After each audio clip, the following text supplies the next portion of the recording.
জুলাই বিপ্লবের নেতৃত্ব দেওয়া ছাত্র জনতার নতুন একটি রাজনৈতিক দল আত্মপ্রকাশ করতে যাচ্ছে।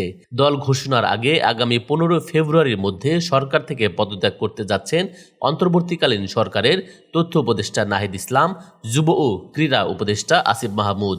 আর আগামী জুন মাসে পদত্যাগ করতে পারেন সরকারের আরেক উপদেষ্টা মাহফুজ আলম। জানা গেছে, নতুন দল প্রথমে আহ্বায়ক কমিটি ঘোষণা করবে।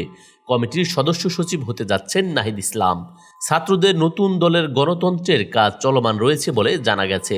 সম্প্রতি ছাত্রদের প্রতিনিধি সরকারে রেখে তাদের নেতৃত্বে রাজনৈতিক দল গঠন করে নির্বাচনে আসলে তা মেনে নেওয়া হবে না বলে মন্তব্য করেন বিএনপির মহাসচিব মির্জা ফখরুল ইসলাম আলমগীর। এরপর উপদেষ্টা নাহিদ ইসলাম এ প্রসঙ্গে গণমাধ্যমে বলেন, তিনি রাজনৈতিক দলে যোগ দিলে সরকার থেকে বের হয়ে যাবেন।